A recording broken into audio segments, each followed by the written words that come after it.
I think opinions, investigating or discussing. So discussion is the main thing, I think, because in dialogue, what you do.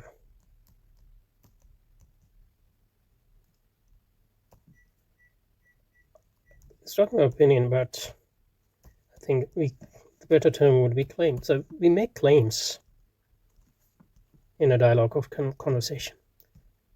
Not necessarily explicit claims,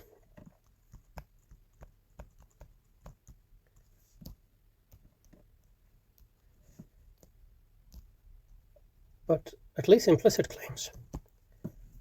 That's one thing. So that's opinion. And it's a conversation or a dialogue in the sense that at least you need two people.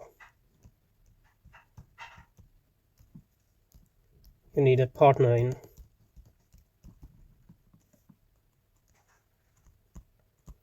conversation, although in theory you can talk to yourself like I'm doing right now.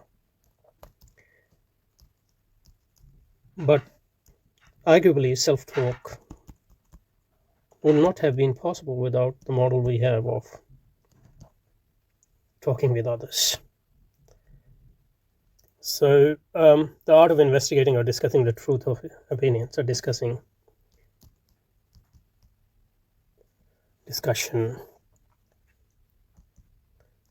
about opinions or claims.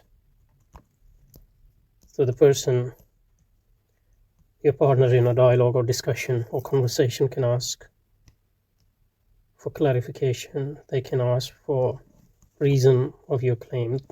They can give you counter reasons, and then they can raise or express their own opinions or counterclaims, and you can do the same thing. You can ask for reason, clarification, etc. So in that sense, there is if you look at the structure of this thing, there is a back and forth.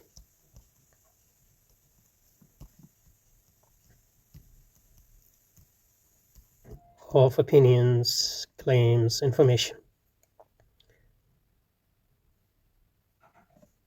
And telos, or the purpose of this exercise or object of it, is, at least implicitly, to arrive at something which is more than we started with.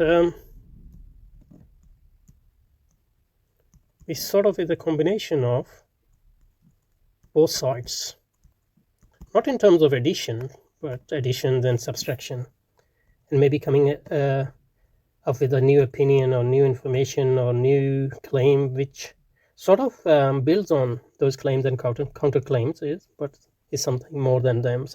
There's some sort of advance or some sort of a mutual agreement, mutual recognition on something. So you have one opinion, then you have opinion two, and you come up with something which is a new thing, conclusion maybe, which would not have been possible without these two initial opinions, but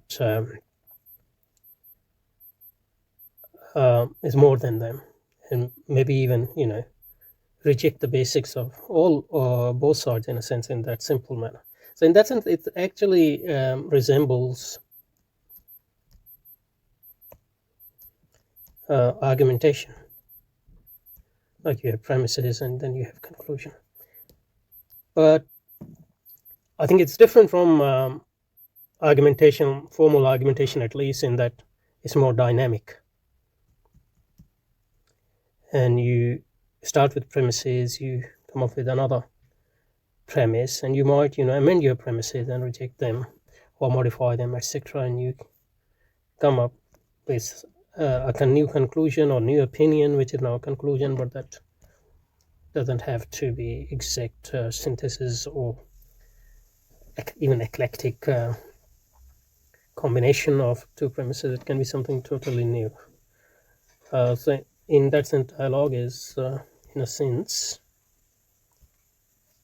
more dynamic, and I think dialectic sort of conveys that sense of that meanings. So dialectic, like dialogue, is a process. It's a dynamic process, and it's a two-way process, and one way sort of affects the other way, and then you come up with third way or third thing, which is sort of relies on one and two, but it's not necessarily a synthesis or even necessarily sublation, because I mean it is a sublation of the first two, but you can basically, you know, in principle just reject both position and come up with something totally new. So there's always a possibility of transcendence or self-transcendence of this process. Anyway, I think this it does give us some idea of what dialectic is or what dialogue is. We'll continue it, inshallah. We'll stop here and continue it next time, inshallah. Assalamu alaikum.